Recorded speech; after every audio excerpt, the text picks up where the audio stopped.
Okay, Numbers. Sige, kasi pabasahin natin yung buong chapter 13 sana. I will start from 17 hanggang 33, okay? And then I will summarize it. Sige, Aklat ng Bilang from chapter 13, from verse 17 hanggang 33. Okay, sabi, Tagalog po yung aking Bible. Bago lumakad ang mga tigtig, pinagbilinan sila ni Moses, sa Negeb kayo dumaan, saka magtuloy sa kabundukan. Pag-aralan ninyong mabuti ang lupain. Tignan ninyo kung malalakas o mahina ang tao roon, kung marami o kakaunti. Tignan ninyo kung mainam o hindi ang lupa, at kung may matitibay na moob o wala ang mga lungsod. Tignan ninyo kung mataba o mahina ang mga bukirin doon, at kung maraming punong kahoy o wala. Laksan ninyo ang inyong loob, at pagbalik ninyo, magdala kayo ng ilang bungang kahoy. Noon ay panahon ng ubas. 21. Pagdating sa Kanaan, tinignan ng mga tigtig ang lupain mula sa ilang ng Zin hanggang sa Rehob, sa malapit sa Hamath. Umahon sila sa Negeb at nakarating sa Hebron, at doon natagpuan nila sina Ahiman, Sesai at Talmai, ang mga anak ni Anak. Ang Hebron ay 7 taon ng lunsod bago ang Zoan, Ehipto. Pagdating nila sa kapatagan ng Eskol, kumuha sila ng isang buwig na ubas na pinasan ng 2 tao. Gano'ng kalaki itong ubas na to? Okay. Nanguha rin sila ng bunga ng granada at igos. Ang lugar na yon ay tinawag nilang Eskol dahil sa malaking buwig ng ubas na nakuha nila. Pagkaraan ng 40 araw, ay pinatiktik ang paninigtik, umuwi na sila at humarap kina Moises at Aaron at sa buong bayang Israel na nagtipon-tipon sa Paran, Kadesh. Inuulat nila ang kanilang mga nakita at pinakita ang mga uwi nilang bungang kahoy.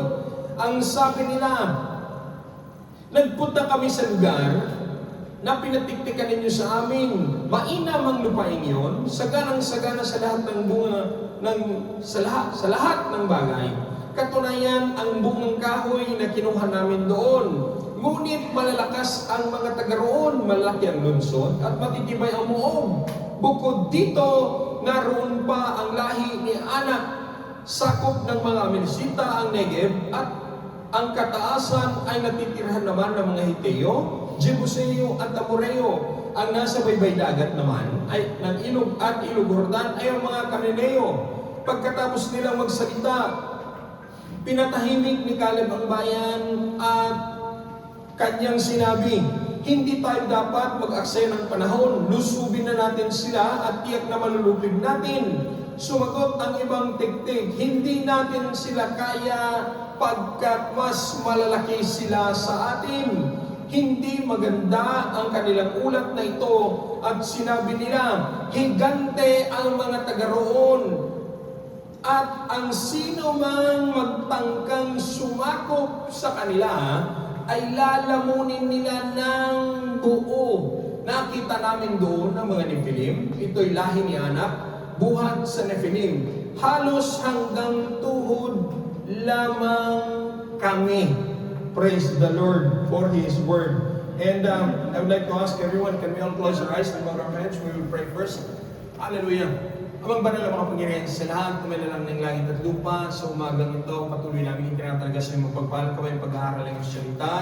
Buksan niyo ang aming kaisipan, ang aming kaunawaan, at matanggap namin ang buo ang iyong kapahayagan ngayong umaga, kalakatang pagpapala, at kami naniniwala at nananampalataya ng iyong mensahe ngayong araw nito, ngayong umagang ito sa amin, magsilbing pamantayan, prinsipyo, at hindi lamang ito educational, hindi lamang kaalaman, kundi gumawa ng mag-transform sa aming buhay, gumawa ng kakaibang bagay ang iyong salita sa aming mga buhay. Salamat, maging siya mabalikod, itago sa likod ng krus, Hindi ang aking kahinanang makita, bagkus ang iyong kalulakihan sa aming kalagitnaan at hindi namin pinapahintulutan anuman destruction ng kaaway na mananaig sa aming kalagitnaan sa pangalan ni Jesus. Bagkus ang mga pagkilos ng Marangal Santong Espiritu. Salamat po, Ama. Ito ay aming dalangin sa pangalan ni Jesus. Amen. Okay, now, I could have made this a series, pero sige, okay lang, walang problema, ituloy-tuloy natin.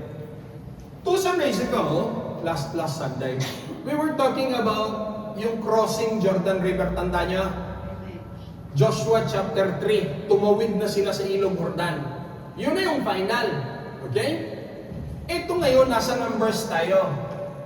Barely 1 taon at kalahati na nakalabas sila sa Egypt, ang buong Israel, natanaw na nila ang promise land. Tanong, Pastor, bakit umabot ng 40 years bago sila nakaapak sa lupang pangako? So, yung binasa natin yung tinakal natin 2 Sundays ago, that Joshua leading them crossing the Jordan River, hindi yung first time. Okay? Doon tayo na prima volta. Pronto. Andiyan pa kaya? Nakakain mga kinapulansyon eh. Nakapagkape kaya? Sige, mukhang inaantok pa eh. Okay, now.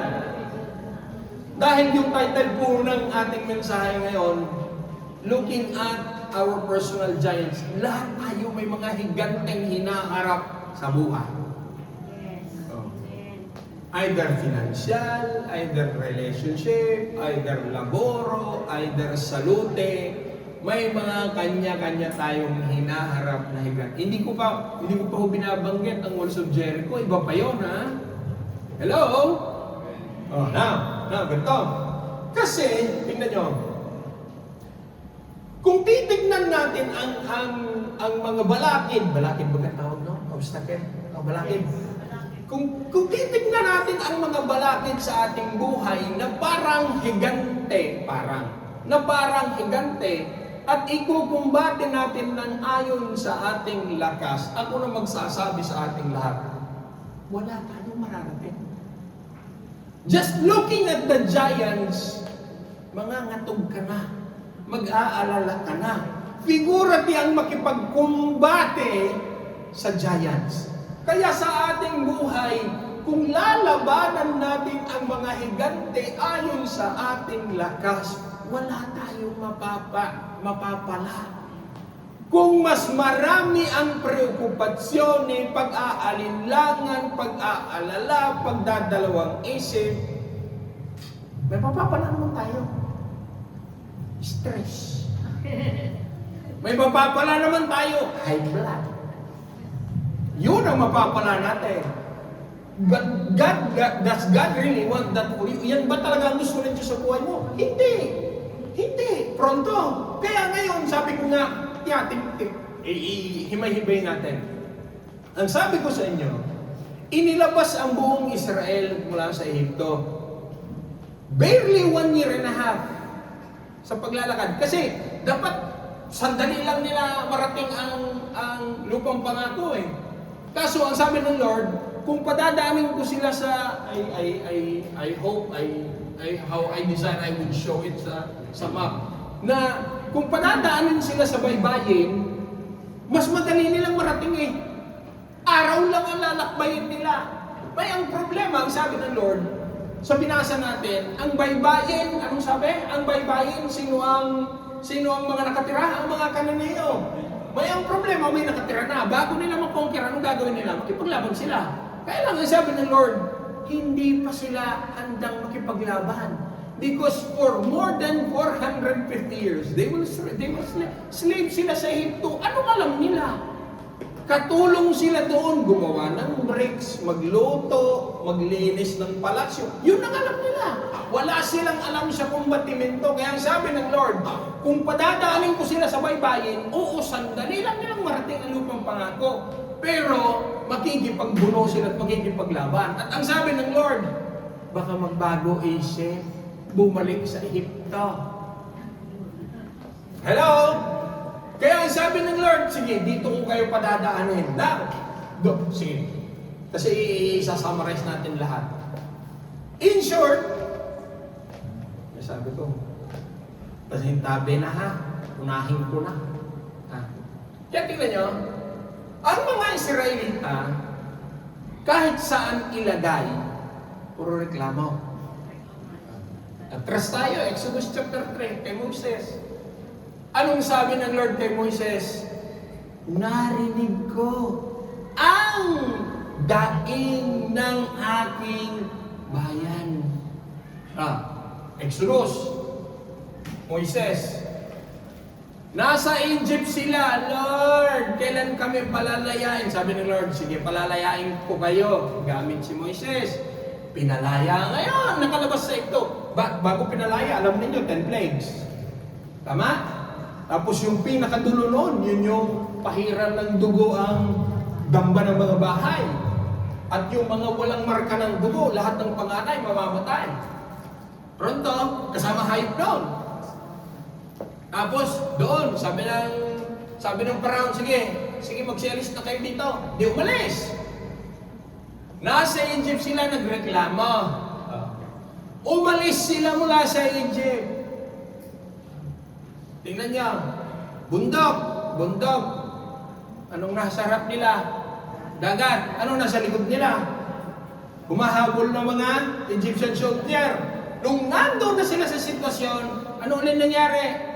Reklamo ulit. Sabi nila, Moises, hindi ba sapat ang libingan sa Egypto? Dinala mo kami dito para dito mamatay. Maktululi. Anong sabi ni Moises? Be still. Anong sabi nila? And know that he is God. Ang sabi ng Lord, sabi ni Moises, anong gawin ko? Ang sabi ng Lord, anong ginagawa mo? Taas mo kamay mo. Anong hawak mo? Tungkod. Itinaas ni Moises ang tungkod. Anong nangyari? Anong ginawa ng Lord? Nahatid ang dagat. Rewind. Nasa Egypt, nagre-reklamo. Pinalaya. Nasa harap ng pulang dagat, natatakot, nagre-reklamo. Anong ginawa ng Diyos? Nahatid ang dagat. Nakatawid sila. Ilang milyong tao. Guarda kay dry ang kanilang dinahanan. Tapos natakot sila, ay nahabol kami. Nung nakalampas na lahat, binaba ni Moises kamay niya. Tumakip uli ang dagat. Di lahat ng umahabol, nalunod. Red Sea, Perpa. Naglalakad sa disyerto. Lord, wala ba makain? Nagpadala ang Lord, chicken burger. Tuwa sila. Lipas ang ilang araw. Ito na naman. Di ba, nagreklamo sila? Binigyan ng pagkain. Wala bang mainam? Kaya tingnan niyo, dito ko nakita, lahat tayo. Hindi nalalayo ang katangian ng mga naunang Israelita sa katangian ng mga modern day Christian. Na kahit saan mo ilagay, may dahilan talaga para magreklamo. Hello? Pinakain. Sabi, wala bang pagkain? Disyerto sabi ng Lord, sige, bibigyan ko kayo. May mana. Tapos, may buko. Hindi lang karbo, may protein. Tapos, reklamo, wala bang mainam? Ano sabi ng Lord? Moises. Ang sabi ng Lord kay Moises, utusan ng bato. Sa inis ni Moises, anong ginawa? Hinampas ang bato. Dapat isang beses lang, 2 beses. Pinainom silang lahat. Hindi natin hindi huminto doon. Lord, mainit. Anong ginawa ng Lord? Pillar of clouds. Aircon. Tapos sa gabi, Lord, malamig. Anong ginawa ng Lord? Pillars of fire. Ay, kaya, rindi talaga ang Lord sabi ko, kaya kanina lang dito sabi, Reb, kasi itong malamig. Nakita, 18, gawin mong 20. Dinagay kong 20. Sabi nung siya, Reb, masyadong mainit.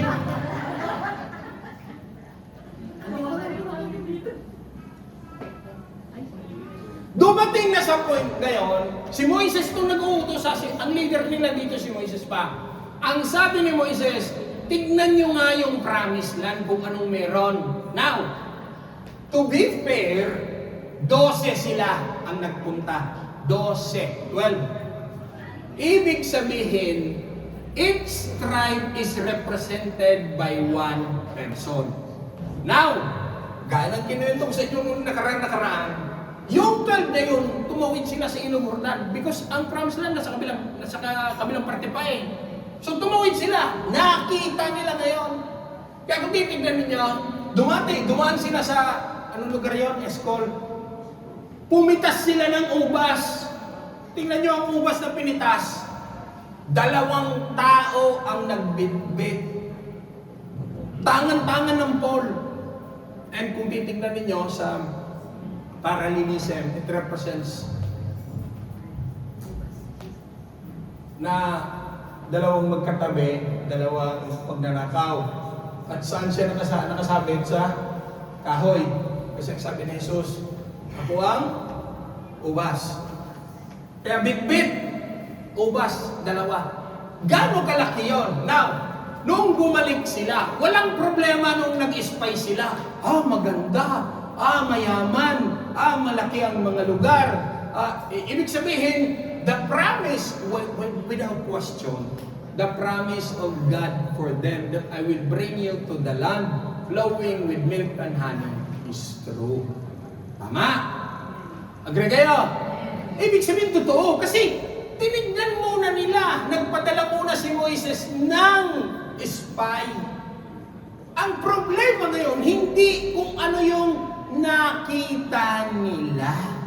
Ang problema ngayon, kung paano nila in-interpret yung nakita nila. Tingnan nyo. 12 ang pumunta. Iisa ang nakita nila. Parehong lugar ang inapakan nila. Nagdala pa nga sila ng ebidensya. Bakit ang sabi ng 10? Tingnan nyo, sa bottom line na maganda ang lugar, agree silang lahat. Kaya lang, ang sabi ng 10, kaya lang. Kaya tingnan nyo, kaya pag nilagyan nga ng kaya lang Tagalogin ko na. Dahil sa English, pangit pakinggan Alam mo, ang ganda-ganda mo ngayong umagang ito. Kaya lang. Kaya pag sinabihan ka na ng kaya lang, huwag mo nang pakinggan yung dulo. Talaga, hindi maganda Alam mo, ang ganda ng blouse mo. Kaya lang. Alam mo, ang ganda ng sandal mo. Kaya lang. Kaya yung dinugtong, huwag mo nang pakinggan yan. Maganda yung sinabi nila maganda ang lugar, kaya lang. Tingnan nyo, kaya sabi ko it is not what you saw. It is how you interpret what you saw. Bakit si Caleb at si Joshua?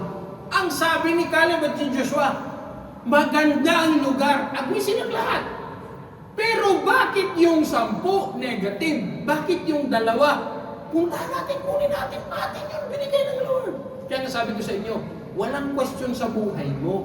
Natikman mo, naranasan mo, nahawakan ang kamay mo. Ang iba nga sa inyo, iba nga sa atin, tinutulugan pa natin yung blessing ng Lord dahil ang binigay, bahay. Ang iba sa atin, yung blessing ng Lord, sinasakyan natin dahil makina. Walang question, naranasan mo at natikman ang kabutihan ng Lord.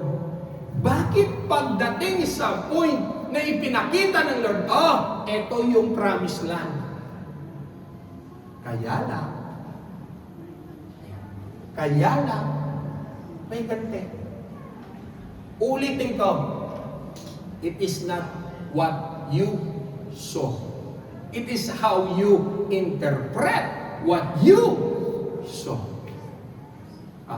Example, tinitignan mo yung result ng ECG mo.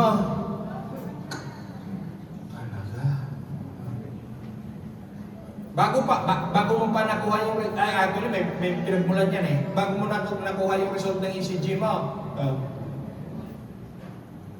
Bakit ganito lagi akong nahihilo, nangangapalang tuhod ko?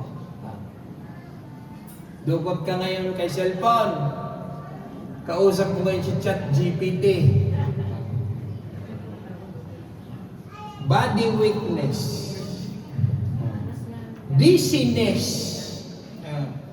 What are these symptoms? Sagot si ChatGPT. Sabi ni ChatGPT, siguro dahil lang sa panahon, dehydrated ka. Sabi doon, maaring nangangahulugan dehydrated ka, pero maari siyang nangangahulugang may cancer ka. Ha? Natakot ka na ngayon! Hala! Tapos tangan-tangan mo yung ECG mo. Tapos, matapos mong nabasa ang sagot ni ChatGPT, hindi ka na nakakatulog ngayon. Takot ka na ngayon. Alalang-alala ka na ngayon. Naghahabilin ko na sa mga anak mo. Pag ako namatay, doon yung kilibing, ha? I-cremate niyo ako, ganito, ha? Yung mga lupa, ganito, ganyan, ganyan. Masyado nang advance ang iniisip mo. Hindi ka ngayon mapakali. Tawag ka sa mediko di base. Doktoresa, kailangan ko ng apuntamento. Perché sono preoccupata per così. Dala mo yung result ng iyong exam. Pumunta ka sa mediko di base. Ikaw ngayon alalang-alala. Mamamatay na yata ako. Nung kinausap ka, sabi ng mediko di base, Damel, exame. Parehong medical exam. Ikaw halos mamatay sa pag-aalala. Ang sabi ng mediko di base, ito lang pala. Alam ko na ngayon paano ka gagaling. Nakita niya? The same medical result. Magkaiba ang pananaw. Dahil bakit? Naunahan ka ng takot. Kaya tingnan nyo, yung 10 na nagsalita, malalaki. Guarda, they influence other people. Kasi kung titignan ninyo yung Bible, babasahin ninyo yung Bible, sa susunod sa chapter 14 ng Numbers, ganit sila kay Joshua at kay Caleb. Babatuhin nila si Joshua at si Caleb. Magdamag silang nagtangis at tumiyag. Paano na ito? Mamamatay na tayo. Paano na ito? Paano natin mabubuhay yung promised land? Tapos umabot pa sa point na ganito. Pakita nyo. Umabot pa sa point na ganito. Humirang na lang tayo ng bagong leader. Balik na lang tayo, Egypt. Sounds familiar. Pwede. Kasi hindi sila kontento. Ang tanong ganito, bakit pare-pareho sila nang nakita? Bakit yung 10 takot? Bakit yung 2 hindi? Teka, sandali. Yung 10 ba nagsinungaling? May mga higanti doon. Malalaki ang tao doon. Nagsinungaling ba sila? Hindi. Hindi, totoo naman Totoo. I'm not discounting the fact. Tingnan nyo ha, ganito. I am not discounting the fact na totoo naman talaga may higante. Pronto? Sige. I'm not discounting the fact, wala naman talaga laman ang wallet mo I'm not discounting the fact, wala ka naman talaga pera. That's the reality there. Hindi ko hindi ko sinasantabi ang katotohanan. Pero yung bang magsasalita ka na parang hindi kaya ng Lord na mag-provide para sa'yo. Alam mo, sabi ko nga ako kahapon, na-bless ako sa isang kapatid Nasa Pilipinas siya nagbakasyon. Kasi obviously, nagbanding sila ng pamilya sa tagal niyang hindi nag-uwi ng Pilipinas. Nagbanding siya kasama ang asawa niya, pati yung anak niya sa Pilipinas.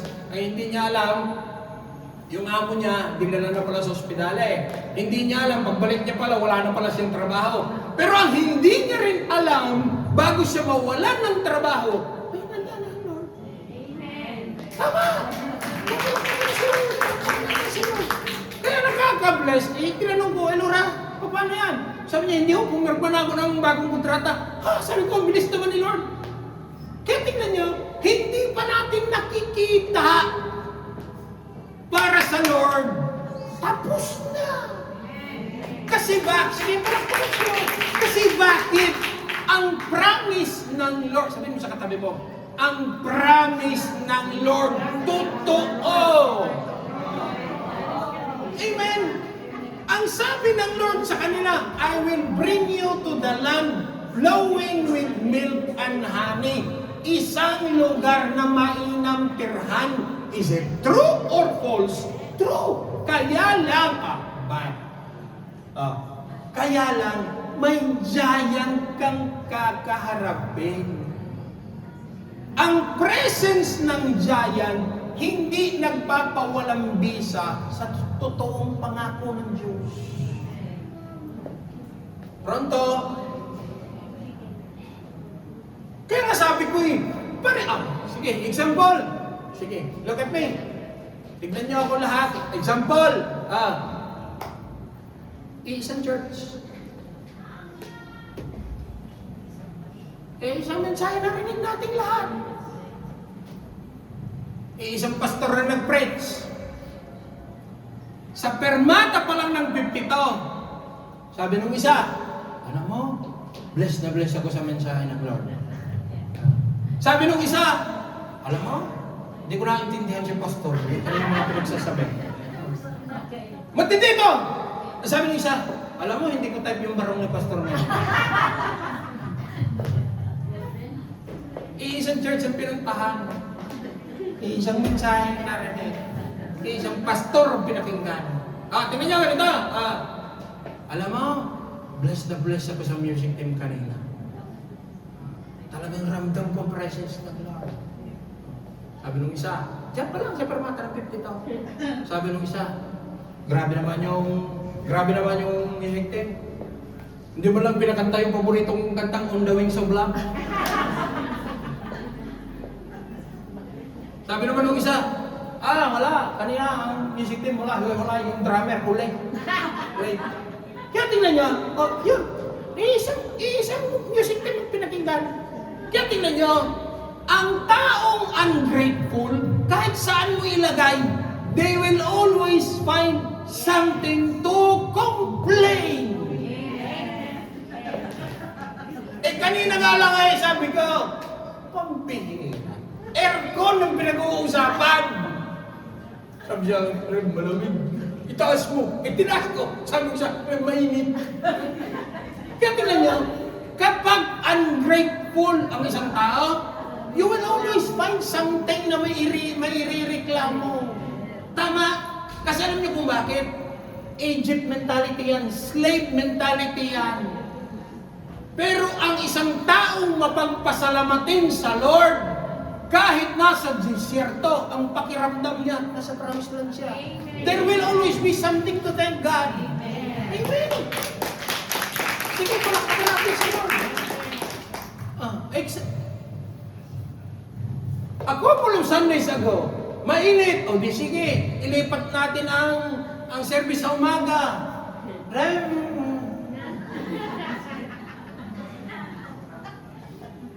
Saan ba tayo lulugar nila? Wala. Kung umaga magre-reklamo kayo, hapon magre-reklamo kayo, saan tayo lulugar nila? Wala.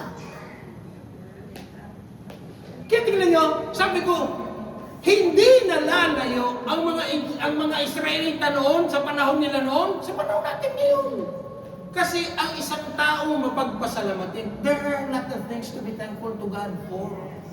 At ang nakakatawa ganito, yung 10 takot, sila yung parehong mga taong nakakita kung paano hinati ng Diyos ang dagat. Sila yung nakakita ng 10 plagues sa Egypt. Sila yung kumain ng mana at pugo sa disyerto. Sila yung pinainitan ng Diyos sa gabi nung sila'y nilalamig. Sila yung sinisilungan ng Lord ng pillars of clouds nung sila'y naiinitan. Sila yung mga taong nakiinom sa tubig bukal na binigay ng Diyos. Ang tanong, kadami ng himala ng Diyos na natikman mo sa buhay, sabihin mo sa katabi mo, bakit ka nagdududa? Tama! Hindi ko inaalis. Hindi ko inaalis. Lahat tayo may giant na hinaharap. Glory to God, last Friday, I was able kasi tinatawag sa Brother Maki. Hindi siya sumagot dahil nagmamaneho pala. Tinatawagan ko si Sister Rose, yung pala, ini-endorse sa kanya si Adele. Kasi after operation niya. Tingnan nyo, alam nating lahat, si Adele, regalo siya ng Lord. Tama? Oh. Pero sa ayaw at sa gusto natin, may surgical procedure na dadaanan ng bata. Kaya nga, sabi ni Sister Rose, Red, ako ang kinakabahan. Kasi alas 11, kinuha siya eh. Kinuha siya ng anesthesiologist, kinuha siya ng nurse. Ipiprep, dadalhin sa surgical ward. Sabi ng nanay, ako ang kinakabahan. Tapos nung natapos ang surgery, around 4 o'clock ng hapon, una lumabas yung chief surgeon. Yung pinakakapo talaga sa team ng surgery, lumabas. Mama, tutto bene, grazie Dio, tutto a posto, gusi-gusi. Tapos, sabi, abay, nung binigay sa akin ang ngingisi-ngisi lang yung bata sa kanya. Sabi ng nurse, sabi ng mama, tinanong nga ako ng nurse, Red, inuriyan mo ba ang bata? Ni hindi umiyak, ni hindi nagreklamo. See? Tanong, sinong nag-alala? Mga nanay, naintindihan ko. Mga tatay, naintindihan ko. Kapag interest ng anak natin ang pinag-uusapan, lahat tayo mag-aalala. Amen? Kaya lang nandun ang pangako ng Diyos. Kaya nga ang nasa utak ko, regalo ng Diyos sa inyo yan. Bakit? Ganun na lang ba? Do you think ipapahamak ng Diyos ang bata? Kasi naalala ko, sa sobrang inis ng Lord sa mga Israelita, anong sabi ng Lord sa mga Israelita? Kay Moises, papatayin ko lahat ng mga ito. Anong sabi ni Moises? Ba't nag-negotiate si Moises sa Lord? Anong sabi ni Moises? Lord, kung papatayin niyo sila, ano ba naman ang sabihin ng mga tao? Inilabas niyo na sila sa Egypto, tapos papatayin lang din. Hindi, wag na. Kaya ang sabi ni Moises, burahin niyo na ang pangalan ko sa aklat ng buhay sa langit. Huwag niyo lang silang dalawin. Nakita niyo, sabi mo sa katabi mo, nakita mo pasensya ng Lord sa'yo? Grabe! May mga time, gusto mo umattend ng Sunday. May mga time, gusto mo umattend ng Sunday dahil matindi ang pangangailangan mo. May mga time na, church tayo. Nakita natin, grabe ang pasensya ni Lord sa atin. Sabi ko nga, lahat tayo may hinaharap na higante. Pero yung higante does not nullify the promise of God of a land flowing with milk. Alam ko, engineer, may exam ka. Pero ikaw alam ko, sasamahan ka ng Lord. Nandun ang leading ng Holy Spirit. Pero dapat magpakita ka bukas ng umaga alas 8. Tama? Harapin mo ang higante mo. Hindi pwede nasa bahay ka ninyo. Lord, ikaw na mag-exam para sa akin. No, resist mag-aral ka. Yes. Magpakita ka sa aula ng examen. Sasabahan ka ng Lord. Because whether you like it or not, we will really have to face our giants. Pronto? At alam ko, bakit? Hahayaan ba ng Diyos na mas mananaig ang higante? Ang pagharap natin sa higante, pasadyo lang yan. Tsaka sa Biblia, sabi ko nga, ang dami ng example. Gideon, ano sabi ni Gideon? Kami ang pinakamahina sa lahat ng ang lipi. Bakit ako? Si Moises, ano sabi ni Moises? Utal ako. Tama. Pronto, maraming Bible character, ina-underestimate nila ang kanilang mga sarili at kakayanan sa pagharap nila sa higante. Look at Saul in facing Goliath. Anong sabi ni Haring Saul? Walang makakalupit dyan. 40 days nang kinukutya ng mga Palestinisteo ang Israel. Ano sabi ni David? Kalakas ng loob ni David. Ano sabi ni Saul? Ha? Kaya mo yan? Ang laki-laki niyan. Ano sabi? Wala sa Bible to, version ko to ha. Ano sabi ni David? Mas maganda nga yung malaki dahil hindi ako mimintes. Pagtitirahin ko. Tama. Isang bato lang dito. Bumaon. Tumba si Golaya. See? Lahat pati mga kapatid ni David takot kay Goliath. Pati hari takot. Si David bukod tangi ang sabi ni David. On this day, ibibigay ng Diyos sa akin ang ulo mo. Sabi ni David. Because I will not fight you with my own strength. Ang Diyos ko ang magkikipaglaban. Kaya nga sabi ko kanina, if we will fight our giants with our own strength. Kaya marami Kristiyano, ay stress ako, ay hindi ako nakatulog. Ha? Sige, tapatan na. Ngayong linggo, eto preaching na to. Ako una tinuruan eh. Tapatan na. Last week, hindi nyo alam, may abiso ng rekomendatang dumating dyan ng posta.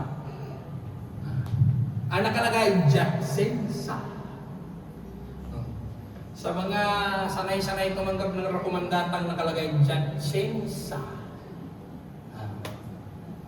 Alam niyo na ano ibig sabihin? Postang ring. Sabi ko kay Pastor, Diyos ko, ang dami ko nang iniisip. Ay, nako.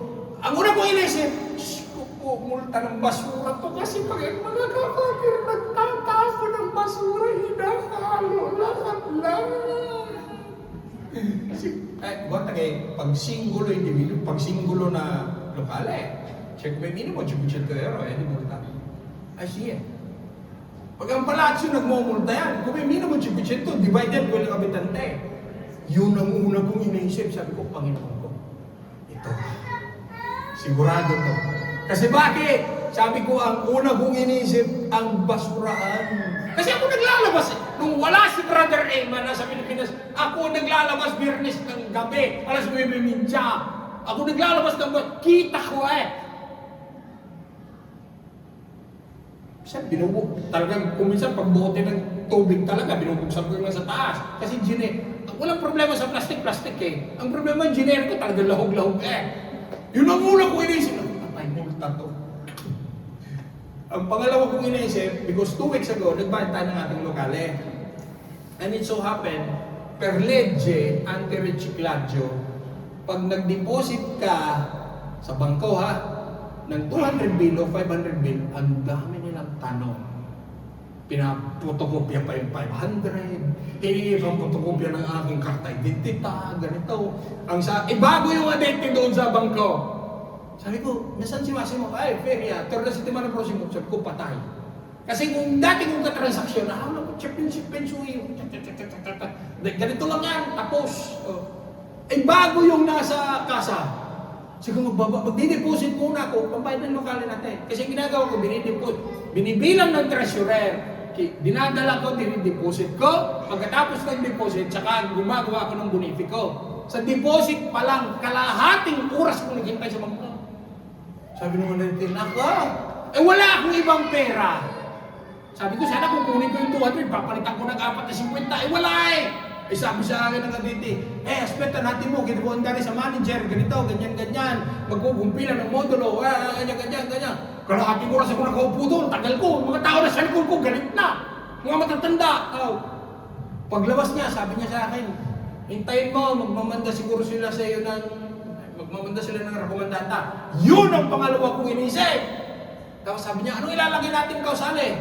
Sabi ko, wala kayo nasa aming statuto, asosasyon ng profit. Wala kaming punti di guadagno, ang tawag doon?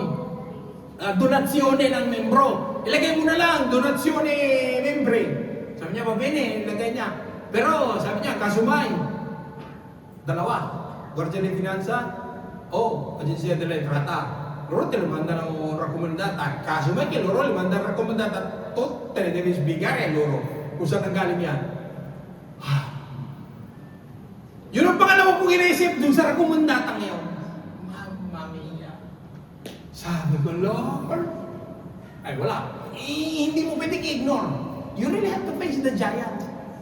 Kuha ko raccomandata, gawa akong delegate, yung pangalan ni Pastora, siya pamata yung representante legale, lahat, dokumentasyon eh, posto. Sabi ko dyan, andiamo, nung niretiro ko, sabi ko doon sa sentro sumistamento ng posta, sabi ko, ano yan? Ano, luso? Sabi ko, nakalagay, Jetsensa. Oh?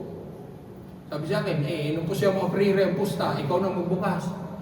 Sabi ko, papasok pa lang sa loob ng opisina, nire-retiro ko, Lord. Ito na ang higan. Dalawa yung nasa utak ko. Pinirmahan, perma ricevuta, kaya ritirato raccomandata, kinuha ko. Grazie, arrivederci. Labas ako. Hindi ako bibig. Upo sa sasakyan, kaparking. Bago pinadala sa sasakyan, binuksan ko ang sobre. Alam niyo ba ang nangyari? Ni isa sa dalawa kong inisip, hindi ako tumama. Yes! Nung binuksan ko, Aqua, Milano, Conguaglio. Sabi ko, tinignan ko, bakit may Conguaglio? Kulang, kasi may generic ko yan. Gaya ng kuryente natin ay. Kuminsan kulang, kuminsan sobra. 2023, 2024, 2025. Tinignan ko, sifra totale, 127. Saka ako nakahinga. 100. Ang iniisip ko na ng patay. Kung basura itong multa, 500. Tingnan niyo, sabi ko, grabe ha. Habang kaharap natin ang igante, ang dami natin naiisip ng kung ano-ano. Pati ako biktima eh. Ay sabi ko sa ninja. Ano binuksan ko ang sobre? Totally Conguaglio, 127 euro. Sabi ko, thank you Lord. Conguaglio pa. Natural, Conguaglio. Di bayaran mo. Kinonsumo mo'y kulang eh. At least sabi ko, Lord, salamat, hindi multa. Doon pa lang ako nakahinga. Sabi ko, tingnan niyo, sabi ko nga, itong karanasan, alam ko, hindi lang ako eh, na karamihan sa atin, naku, bukas Lunes na, naku, magkarap kami ng amo, naku, masira mo yung malyones, paano ba naman, ang malyone kaganda-ganda, XL, ginawa mong X. Tapos papasok ang amo bukas, galing mare. Naku, nabutas ko yung paborito niyang pulo. May bundang pa naman ang inisyal niya dito. Anong sasabihin ko? Bukas pa yun, Lunes ng umaga. Linggo ng gabi, hindi ka na makatulog. Habang nandito ka, Lord, kumilos ka sa amo ko. Hindi ako manilisensya. Tingnan niya, ang dami nating mga iniisip na kung ano-ano. In the end, tunay ba kami? Alam niyo kung bakit? Kasi patunay. Ang sabi ng Lord, hindi kita iiwan, hindi kita pababayaan. Kaya sabi ko, totoo Lord, totoo. Tsaka, bago namin kinuha ang kumandata, di matraffic, umaga eh. Sabi ko, Lord, bahala ka. Total, church mo naman yan. Total, ministry mo naman yan. Kung sakat-sakaling multa, hindi, bahala ka, Lord, mag-provide ng pangmulta. Dahil sa sobrang ingay sa kalsada, hindi ko naririnig. Ang sabi ng Lord, kaya. Sabi ng Lord, ang dami mong iniisip, niisan niya. Kaya nga sabi ko, nung binuksan ko ang sobre, ilang araw kong iniisip yun. Dan nakuha ko ang rakomandata, Sabado, Linggo, Lunes, Martes ko pa nakuha. 3 araw kaya. Sabi ko, dito rin ako natuto. Pag may negative palang tinutusok ang demon sa utak mo, all you can do is, kasi lang. Sabi ko, nagpadala ako. Sabi ng demonyo, alaka. Ikaw, sabi ng higante, ikaw na, what na kayong 10? And if you will read sa dulo ng binasa natin ng 33, anong sabi nila sa English? Amore, pakilagay mo, Numbers 13:33. Ang sabi nila, we look like, ano sabi? Dali, basahin ko sa English, sa aking Bible. Sabi, we were like grasshoppers in our own.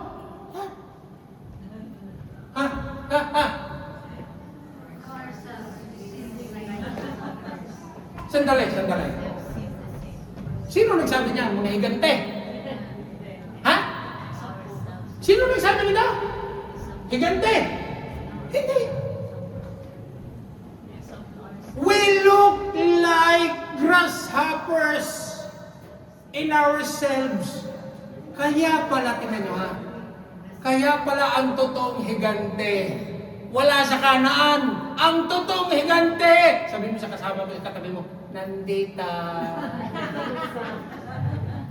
Tama? Sinabi mo ng higante yan sa kanila.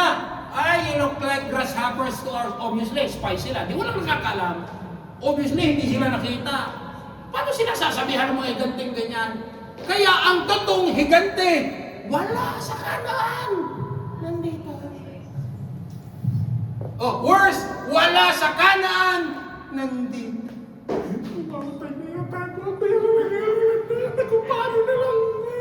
Paano na lang? Hello? Nandiyan pa kayo? Na? Tignan nyo. Sa ating pagtayo against the giants, nung pusya mo ni Garel Fato, may giants talaga. Kaya sabi ko nga tingnan nyo, gumawa ang Lord nung nasa ilang sila, pinakain, pinainitan, pinaliligan, pinainuman ng tubig, hindi pa ba sapat ang mga himalang yun para pagdudahan mo na ang Diyos totoo? Hello? Kagaya kahapon. Bakit yung kapatid lumaya? Sabi ko, paghandaan mo, may spiritual preparation kang gagawin niya. Kung kailangan mo pastingan mo. Isang upo namin kahapon. Lumaya. Ay, yung isang kapatid. I'm not mention eh. Isang kapatid, nagpapray ko, wala naman. Paano ka lalaya kung ikaw mismo hindi ka kumitsin kung lalaya ka? Kung sino mga kapatid, ikaw na lang kayo mag-pray sa akin. Kahit ipaligo ko sa iyo, isang boteng langis. Kung ikaw mismo hindi ka kumbinsidong lalaya, hindi ka lalaya. Kaya yung minister ko kahapon, bago ko minister, isang tinanong ko eh. Nag-decide ka na. No, brad sa iyo. Shalom. Kasi ang una kong tanong, nag-decide ka na gusto mong lumaya? Opo. Paninindigan mo? Opo. Kumbinsin mo ang sarili mo? Opo. Kasi ayon sa pananampalatayang tatayuan mo, diyan kikilos ang Lord. Hindi naman kami sa seminar namin sa Inner Healing Deliverance, anyone can minister. Why? We are empowered by God. Ipatong ang kamay sa mga may sakit, ipanalangin may pananampalataya, at ang may mga sakit, gagaling. Sige, Pastor, kayo nga mag-pray, malapit naman kayo sa Diyos, baka marinig kayo ni Lord. Yun bang nag-altar ka? Tapatan. Yun bang nag-altar ko dito?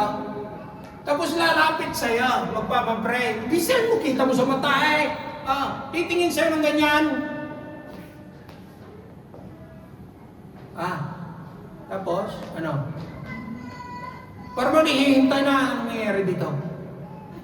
Huwag ka sa akin aasa. Hindi ako. Sa Lord.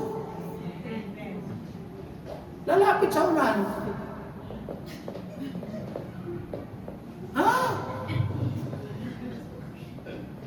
Hindi ako asa. Huwag kang aasa sa akin. Dahil kung ako, I am powerless. It is through your faith that God moves. Hello? Kaya sabi ko, sa pagharap natin sa higante, ulit. 12 silang pumunta. Isang lugar ang pinuntahan. Pare-pareho ang nakita. Nagbitbit pa ng ebidensya po nung nakita. Bakit pagbalik? Magkaiba ang perception. Magkaiba ang pananaw. Pronto? Ay, wag mo naranasan ninyo. Nagkwento ka sa kapatid, alam mo sister, laki-laki ng problema ko. Tapos, ngingisihan ka nung kausap mo. Sobra ka naman sister, para ka nakaka-insulto. Ang hindi mo alam, yung malaking problema para sa'yo, para sa kanya. Hindi dahil tinatawa ng kanya, kundi dahil nakangiti siya. Dahil bakit? Ang problema mo, ang problema niya, pero nakaupo dyan, katabi mo, nakangisi yan. Tapos ikaw, ang problema mo, di halos hindi makataas ng kamay. See? Ang tanong ko, pareho silang pinangakuha ng Diyos, tama? I will bring you to the land flowing with milk and honey. I'm not discounting the fact there is giant. Haharapin mo talaga yan. Kaya lang ibinigay na ng Lord ang lugar. Giant. Malaki nga ebidensya malalaki ubas So, ibig sabihin, kung malalaki ang ubas, malalaki ang mga tao, ano ang bahay nila? Malalaki, maliliit? Malalaki. So, sabihin mo sa katabi mo, kaya kung malaki ang hinaharap mo, malaki ang reward. Amen! Sabi ko sa inyo, mga kapatiran, I'm not setting them aside. Yung mga worship leader tumatayo dito, hindi nyo lang alam. Grace ng Lord nakakatayo yan dito. Amen. Hindi nyo alam kung anong mga struggle ng mga yan. Hindi nyo alam kung anong gulot, away niya, pinagdaanan niyan sa laburaw. Hindi nyo alam kung ilang TV yung binasag niyan sa laburaw. Pero grace ng Lord nakakatayo. Engineer, alam ko may exam ka bukas. Ikaw ang pupunta doon. Babakap ka namin. Ako kasi isang mentality ko Lord, ako nag-prepare. Lord, haharapin ko. Ibibigay mo sa akin yan. Amen. Why? Yari na sa mentality ng Lord, tapos na. Pronto? Nandiyan pa kayo? Now. Sige. Conclusion na. Sige. Conclusion na. Okay. Lalagyan natin ng paghahalin tulan. Okay. Ang Ilog Jordan, the other Sunday. Kasi ito ngayon, ito was the event before they finally cross Jordan River. Itong binabasa natin ngayon, Numbers chapter 13 and 14. Pronto? Kasi pagkatapos ng Numbers chapter 13, verse 33, tapos na ang verse. At tapos na ang buong chapter. Yan mong tapos na ang chapter 13, di anong sunod? Medyo 40. Talaga. Ngayon ang pinag-uusapan natin, tapos na ang leadership ni Moises. Leadership na ni Joshua. Now, I want you to listen kasi may significance. Tayo talaga kasi ang kinakausap ng Lord dito. Now, ganito. Ang sabi ko sa inyo 2 Sundays ago, ang Ilog Jordan. Pronto? Alam niyo ba anong nire-represent ng Jordan River? That's the judgment seat of God. Ang promised land, that's our eternal life. Yun yung pinangako ng Diyos sa atin na tumanggap tayo kay Jesus. Now, nunay aksidente, sino ang nanguna sa kanila para makatawid ng ilog Jordan? Sino? Sino? Hindi si Moises. Joshua. Alam niyo ba anong significance ng name na Joshua? Yeshua. Oh. New Testament. Jesus. Si Yeshua ang nanguna para makatawid sa ilog Jordan. Jordan River signifies the judgment of God. Nandoon ang promised land. Bago marating ang promised land, tatawid ka ng Jordan River. Now, saan nagmula, if you will read your Bible and if you will look at your map, saan nag-umpisa ang Jordan River? Sa city of Adan. Ano na perkaso? Bakit? Nagkasala si Adan, bumaba ang judgment ng Lord.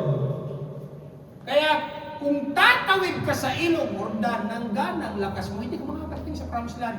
Aanurin ka ng ilog Jordan. That's the judgment seat of God.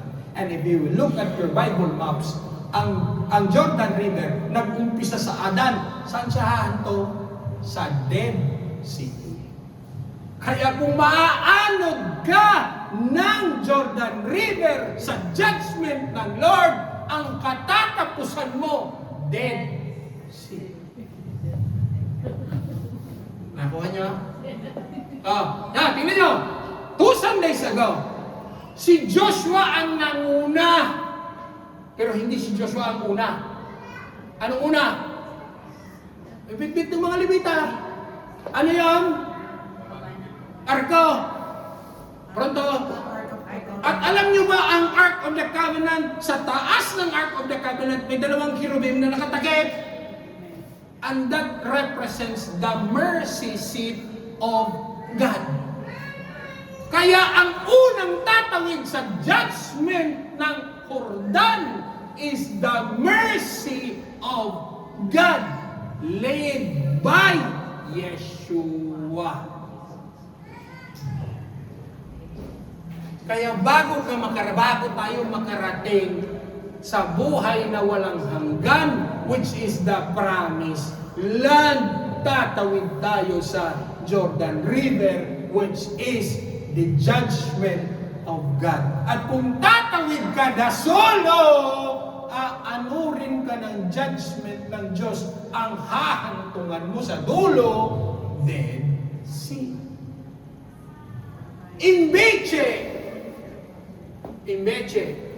Instead. Di ba? Ang sabi ni Joshua, huwag kayong lalapit. Ito, saan tayo siya?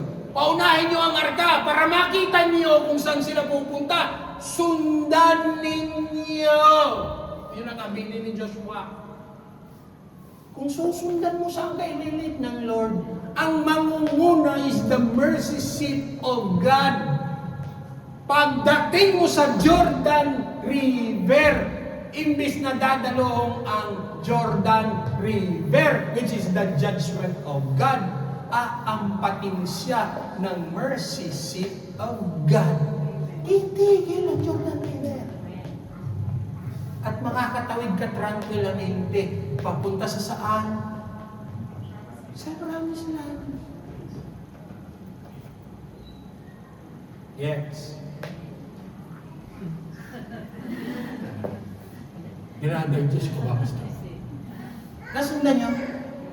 Kaya nung naiperkaso kay Puelo, kaya nasabi ko sa atin mananampalataya, hindi tayo nalalayo sa mga Israelita. Dati, ang buhay natin dati, skyabo ng alain, ng mundo. Skyabo ng bisyo. Skyabo ng pita ng laman. Sa Egypto tayo dati, we were slaves there. We were set free by God. Tinawag ka na ng Diyos. tinawag ka ng Diyos, sagot. Tingnan niyo. One more thing. Nagalit sila kay Joshua. Anong sabi nila kay Joshua? Babatuhin ka namin. In that very moment, when they complain against, wala na si Moses, si Joshua ng bago nilang leader, when they complain to the new appointed leader by God, ano sabi ng Diyos? Read your Bible. Lahat kayo ng mga reklamador, 20 years old pataas, kung anong sinabi nyo, dito ko kayo ililibing sa disyerto. Sabi na, no? Hindi sila nakatawid talaga. Ang sabi ng Lord, except Joshua and Caleb. Sila lang yung inalaw ng Lord na nakatawid. Kaya nga nung nakatawid na sila, nagkaroon pa ng tulian eh. Nagkaroon ng circumcision eh. Kasi bakit? Yung mga original na lumabas sa Egypt, lahat yung patay na. Mga anak na ang nakatawid. Nagalit ang Lord eh. Sabihin mo sa katabi, kaya ikaw huwag kang reklamo ng reklamo. Kaya pag tinawag ka, huwag kang reklamo ng reklamo. Ano sabi ng Lord sa kayo mga rin dito kung kayo ibabaon sa disyerto. Nangyari. Ang sabi ng Lord, as long as I live, hindi ko kayo papapasukin sa promised land. Ay, wala na nakapasok. Even Moses. Tingnan nyo, bakit 40 years silang paikot-ikot sa ilang? 1 year and a half, nakita na nila ang promised land. Dahil sa takot nila sa mga higante, mas gusto na nilang magpaligoy-ligoy sa promised land. At bakit 40 years? Sabi ng Lord, sa Bible, 40 days ang spy. Ang sabi ng Lord, each year for 40 days. Ang equivalent. 40 days nag-spy yung mga spy. Ang sabi ng Lord, dahil kayo, pinakita ko na sa inyo, hindi pa kayo naniwala. Pinakita ko na sa inyo, pinatikim ko na sa inyo ang bunga, hindi pa kayo naniwala. Sa 40 araw na itinigil ng mga espiya sa Kanaan, papalitan ko ng 1 taon kada araw. Kaya yung paligoy-ligoy nila sa disyerto naging 40 years. Eh paano kung yung promised land mo, isang hakbang na lang talaga? Anong gusto mo? Mas gusto mo pang lumigaw-ligaw sa disyerta? At ngayong hapon, ngayong umaga, hindi mo alam kung anong higanting nasa harap mo. Lahat tayo may hinaharap. Sabi ko nga sa inyo, ako katatapos lang ng isang higante. Pero salamat sa Lord. Ang sabi ng Lord, I will not leave you nor forsake you. Amen. Sige, palakpak sa Lord. Totoong may higante, pero totoo din ang promise ng Lord. May struggle? Yes! Kung minsan nawawalan, babene! Pero wag naman sana yung sinabi nilang, ano daw? Alam niyo kung minsan, yung grasshopper mentality na nakakasira sa pananampalataya natin eh. Tinawag ka ng Lord. Sabi ng Lord, tatawagin kita, magpapahayag ka sa harapan. Hindi ko kaya, Lord. Natatakot ako. Di ba sinabi ng Lord? Sasamahan kita. Kaya sa lahat ng pagharap natin, the promise of God is at the back of that giant. Pronto. Kaya nga kumbinsido si Joshua at si Caleb, puntahan natin, atin yun. Sabi mo sa katabi mo, iyo yun, sister. Iyo yun, Brad. Yung trabaho yun, iyo yun. Amen, yung blessing na yun, iyo yun. You have to convince yourself that, may mga obstacle, panyente. Kaya masabi ko sa iyo pag titingnan mo, tingnan nyo, sino nakakita ng magnifying glass dito, taas ng kamay? Lahat tayo! Ako naman, sa elementary grade 6A. Pag nilagay mo ang langgam sa ilalim ng magnifying glass, anong nangyayari sa langgam? Lumaki. Lumaki sa tingin mo dahil may magnifying glass. Ang totoong tanong, totoo ba talagang lumaki ang langgam?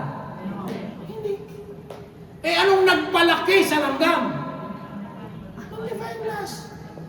Ang problema, maliit ang problema, nilalagyan mo ng magnifying glass. Oh, Pastor, you talk into yourself.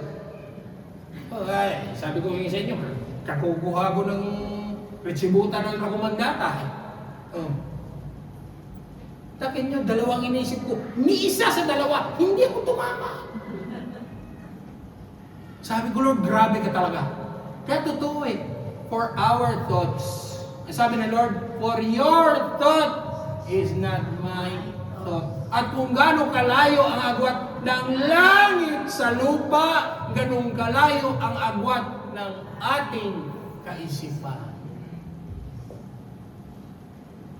At ngayong umaga, panahon na siguro para gisingin tayong lahat na totoo, haharap tayo ng higante. Pero sa pakikipaglaban natin sa higante, ang tinutungtungan maging ng higante atin.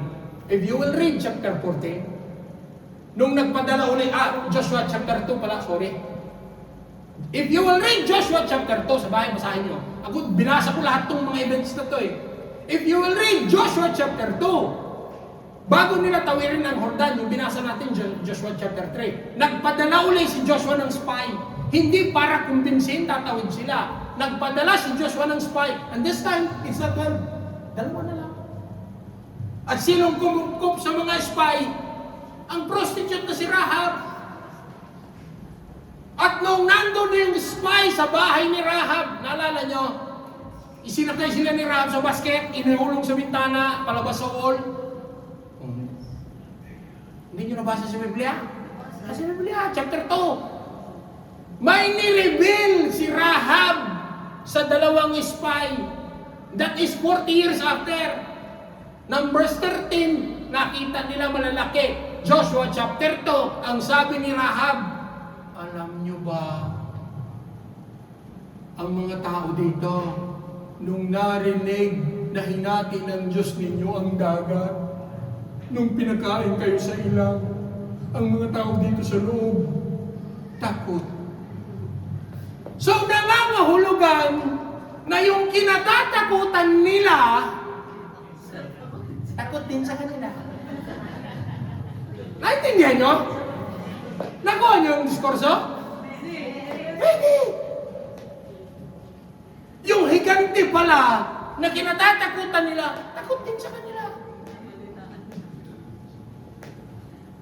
Kaya sa buhay natin, kaya nga sabi ko kaya pala every time na pumapasok ang soul ni Satanas, cast it out. Ay, wala kang karapatan in Jesus' name. Labas sa utak ko. My God is more than capable, more than powerful. Amen. Kaya ako sabi ko, nung pinag-pray natin si Adele noong last Sunday, ako dineclare ko, Lord, everything will be okay. Ang ratutulis yun. Bakit? Regalo mo ang bata. Alam ka naman, ganun-ganun na lang, pabayaan na lang ng Lord. Sabi mo sa katabi mo, katakot lang ni Lord magutom ka. Sabihin mo sa katabi mo. Oh, hindi ka mapabayaan talaga ni Lord. Amen? Kaya ngayong umaga, lahat ng humarap sa malaking higante tayo.